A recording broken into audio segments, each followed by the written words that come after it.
There is nothing more valuable on earth than an original idea.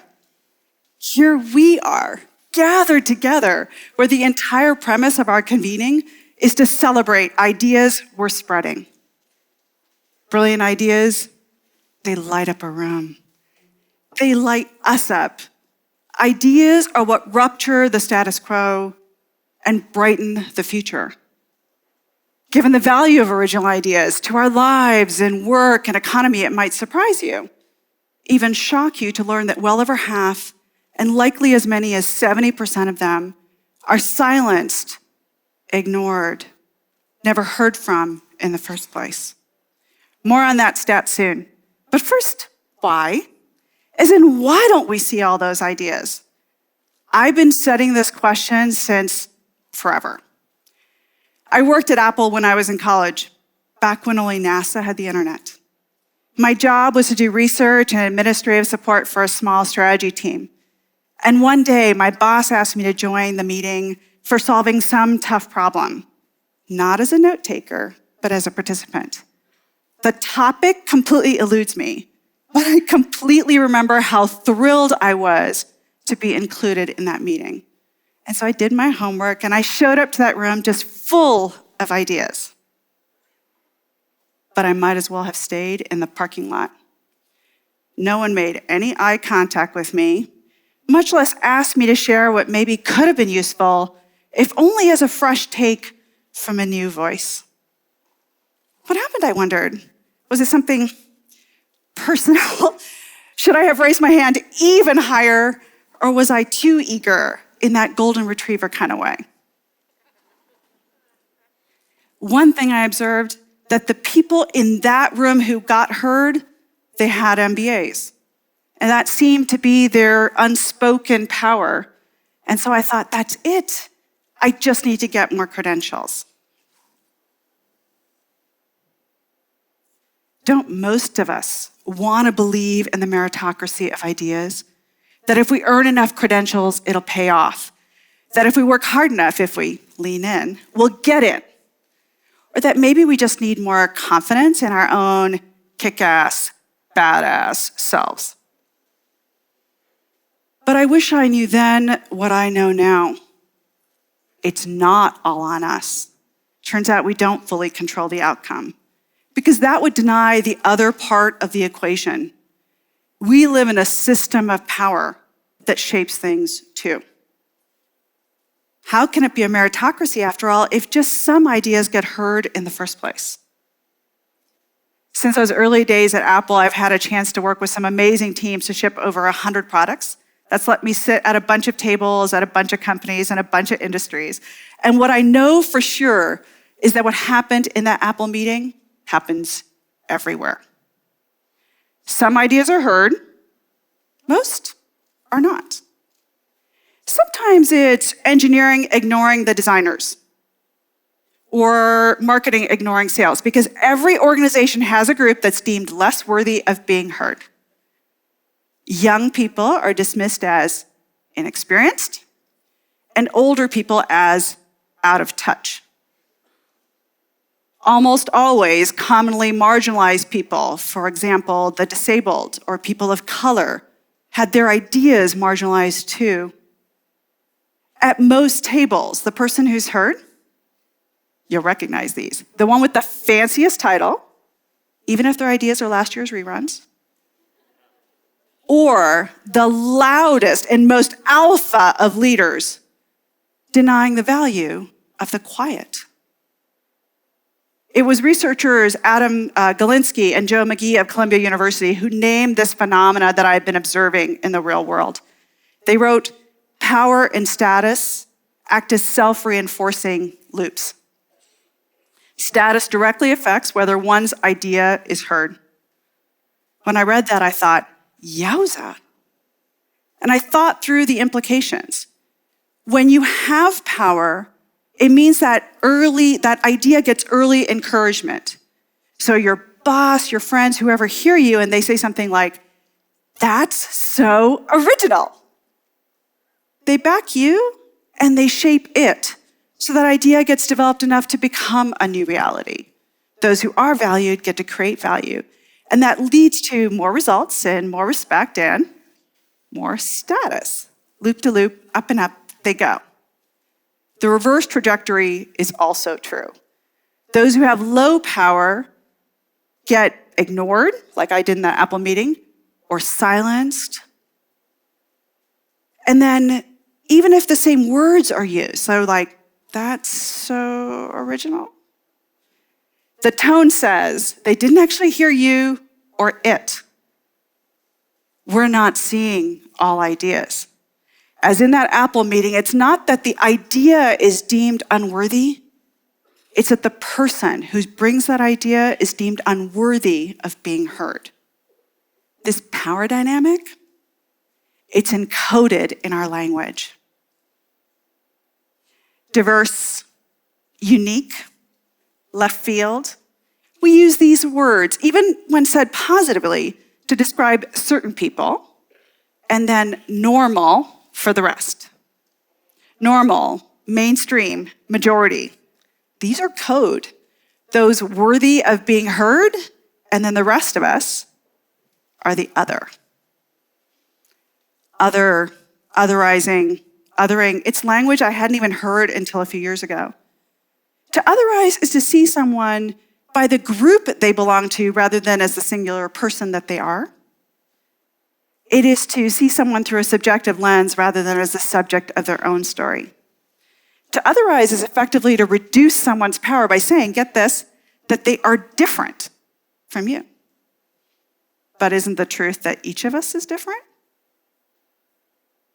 You, and you, and you. Each of us distinctly and entirely ourselves. And that's why we need to change the language we use to celebrate all difference rather than weaponize some difference. And that's why I came up with the word onlyness. Onlyness. Each of us, each of you, stand in a spot in the world only one stands in. And from that spot, your history, your experience, your visions, your hopes, everything that is you informs that perspective. It is that power of place, sort of like this big red circle, that follows you around, that is yours. Distinctly one's own, the source of ideas, compared to no one. Want to bring this concept to life a little? I thought maybe, instead of just talking about the concept, I thought I would share a real life story. A couple years ago, a management type had offered to help me with my second book. And when I met with him, this was his advice. As a brown woman, your chances of being seen in this world, next to nothing. It took me a second to actually realize he didn't actually comment on any of the ideas we'd been emailing about. He was spending his time comparing me to those who already had power. And seeing through that comparative framework, I wouldn't see my own ideas either. It's why for a super long time, I've hidden the fact that I am the daughter of a super traditional brown family where I was expected to accept an arranged marriage, not go to college like the boys did. But it's also why I notice how much culture shapes whether or not someone even gets to have power in the first place. I am always afraid when I go on stage, always, because English is not my first language, and I'm terrified I'm going to use the wrong word. But it's why I always notice how words encode certain frameworks, how words actually shape our world. I didn't get to go to Ivy League, and sometimes I envy those that did because they have such a great network.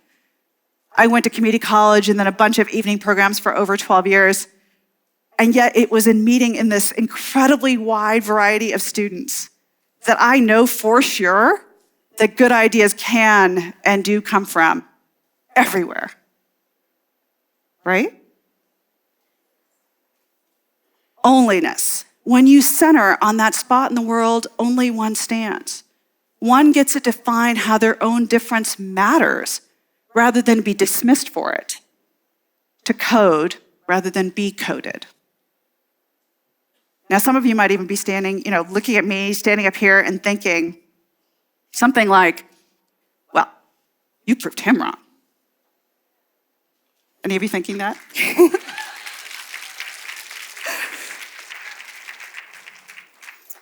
And that's really besides the point. It's the comparative framework that's wrong. It's not enough that a few of us run the gauntlet of power and make it through. We need to open up the aperture of who gets through by centering on that spot of onlyness. Okay, so this source of new ideas that I just talked about, let's go back to that as the context for that statistic that we started with, that well over half and likely as many as 70% of ideas are lost. Demographics are a terrible way of talking about people. No one is best described by their outer shell like white guy or brown woman, but demographics can be useful to size a problem. There is a group that is only 31% of the US population, yet they hold the vast majority of power in both institutions and society. White men hold 80% of all elected seats, 66% of all Fortune 500 corporate board slots, and they tell 95% of Hollywood's blockbuster stories. Now, being a white guy isn't the guaranteed ticket to power. Their socioeconomic status, LGBTQ status, age, religion, or even being a non-loud alpha male can all reduce their power. Still, if we look at that percentage as a proxy for the percentage of people who actually have the power to have their voice heard, we see the magnitude of the problem. It's huge. So what do we do about it? Let's go to solutions. Well, first, and this is going to be a little revealing story, let's talk about what not to do. You know how when you're watching a cop show like Law & Order, and the lead cop, like Olivia Benson, shows up, she screeches up to the building where the bad guys are first, and she knows what she should do. She should wait for backup. But does she? She never does she? And I'm always wanting to yell at the TV, like, were you not here last season? Don't go in there alone. Now you know what I do on my weekend nights. This is true for onlyness too. Don't go in alone. Here's why. Rosabeth Moss-Cantor of Harvard Business School studied onlys. So let's say the first woman leader in an organization, or let's say the only Black engineer. And she found 3 things constrain their ideas. 1, they feel watched, so they're super self-conscious. Try doing work that way. 2, they are excluded from all those social settings where trust and all that stuff happens, where work actually happens. 3rd, they feel extreme pressure to conform to the existing norms. Recipe for success, right? So the thing is, most of us, when we're that only or first, it's not enough. We'll never break the barrier because we'll actually feel so much pressure to conform. Not because we're weak, but because we're human. We don't conform because we want to, but because we have to. Human beings are social beings. Because in Maslow's hierarchy of needs, belonging comes before asserting one's original idea. I worked at Autodesk, and Carol Bartz, who was the CEO at the time, hired me, and she went on to run Yahoo. She was one of the first women CEOs to ever lead a Fortune 500 company, but she mostly mimicked her male peers. Golfing, swearing, and wearing these giganto shoulder pads. She needed to belong.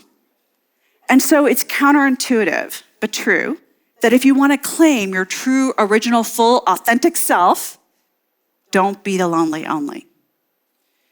Which is why onlyness is not just a new way of saying, you be you. It is not about standing out in a crowd. It is about finding your crowd. As you find your people, you get 2 things. First, you get the power to incubate your idea, and second, you can grow it to be powerful enough to dent the world. So let's talk about incubation first. A woman had stood up after I'd given a talk a couple years ago, and she shared how she had just finished helping her husband accomplish his greatest dream by getting his music to the moon, literally on a NASA shuttle. And then she wanted his help with her big idea. And so she was asking, what could I change to make that happen? And I said to her, if the people around you don't support your ideas, maybe even shut them down altogether, don't change who you are. Change who you're with. Now, when I came home and told that story to my husband, he was thinking maybe I was advocating divorce.